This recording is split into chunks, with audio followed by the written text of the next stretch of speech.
Welcome Joe Dombrowski to the iHollywood TV. He's joining me through FaceTime with the eCam network. Hello, Joe. Hey, how's it going? Hi, Joe. Welcome. Thanks for having me.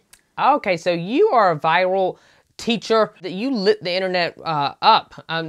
That's what you did during April Fool's. So you created a video that happened actually this year, and you gave a fake spelling test to your students. Yeah. So, did you ever think this video would get like a lot of attention? Did you think it would go viral? People ask me that all the time. They're like, Joe, you knew this was going to go viral, right? And I was like, absolutely not. Because if you look back on all my social media accounts, I had a social media presence predominantly on Instagram for about 2 years leading up to this video. At the time, I had maybe around like 10,000 followers, so it was just kind of like the local teaching community, really, and it was just sort of, my goal was to just show people, what goes on in my classroom and what goes on in American classrooms that you don't see, because a lot of people don't know what happens in school anymore, because it's been 10, 20, 30 years since they've been a student. So that was my original goal with it. So I was just posting stuff like this and the things that I do and sharing my ideas with other teachers, and then I posted this one, and it just exploded. Well, I mean, and you can tell in the video, too, that you really love your job. You love being a teacher. Oh, yeah. And what drove you to want to become a teacher? Well, first of all, you're spot on. I'm obsessed with teaching. I love working with kids. I love being in the classroom. I don't know that I would be happy doing anything other than this. It's just a beautiful profession. But so in college, in my undergrad coursework, I volunteered at a summer camp for students with severe and terminal illnesses. And just to be able to see them, light up and enjoy life so carefree and take risks and feel safe, and to see that, I knew that I wanted to work with kids in some capacity there.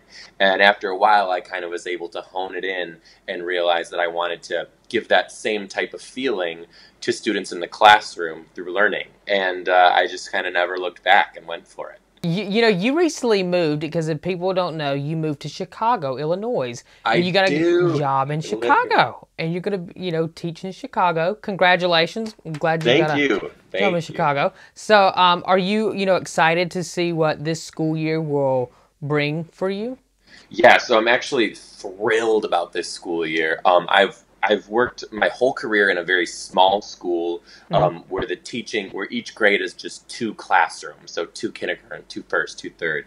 And now my teaching team is 5 other teachers, and I'm number 6. So it's a big difference. It's a larger school. The community is awesome. The teachers are amazing. They have such life. Actually, before school even started, before orientation or anything even started, they all reached out and they were like, hey, Joe, when you get settled in your new apartment and you find where you're going to live, just hit us up, because we'd love to take you out for some drinks. I was like, this is amazing. They're just so accommodating, and just the relationships that they build with each other are really great. So I think I'm in a really good spot. I'm really excited. Yeah, because you always, especially, I would say any job, you want to get along with the people you work with, and, have them as, your new friends, So, and it's especially important in education, too, because the kids pick up on that. If you're not getting along with your coworkers, they see it and they know it. People might not realize that, but they do. So building those relationships in education is really important. There's, so many kids that won't like school because maybe they're bad or weak in one subject, and that causes them to not like school. I mean, and it leads me to ask you, when you see your students having difficulties like in, a subject, how do you handle that? Like, how do you, teach them to make them where they will understand, that subject? That's a great question. There's 2 things that actually go along with that. One is that I always strive to make sure my students understand that everyone is good at something. So just because you might be struggling in something where your neighbor is excelling, that doesn't mean that there's something that you're personally not going to excel at. The other thing that I tell my students is, hey, you didn't get it this time, and you had a really hard time with it, but you tried, and because you tried so hard, I can tell that you're learning, and we're going to get there. So I always commend my students and say, you know what? I'm so proud of you for putting your best foot forward. And you might not have given it this time, and it might be hard, but you're learning, and I'm proud of you. Mm-hmm. Very good, yeah, because, I mean, the teachers also have to be very, encouraging, and they have to want to make the child want to learn and, want to not give up. Because, well, just go home to your parents. You think when you leave college and you start your career, everybody begins to realize that nobody wants to work for somebody that they don't like and that they don't respect.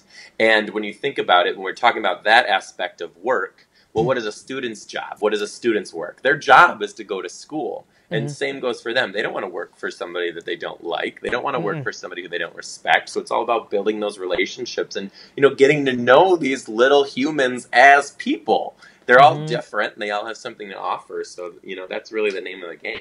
That's pretty good that you actually shared, what you're doing in the classroom, because it gives ideas to others, and then also to young children or young kids that want to, or maybe people that are graduating from high school and they want to go into education, being a teacher, that they can learn a thing or two from you.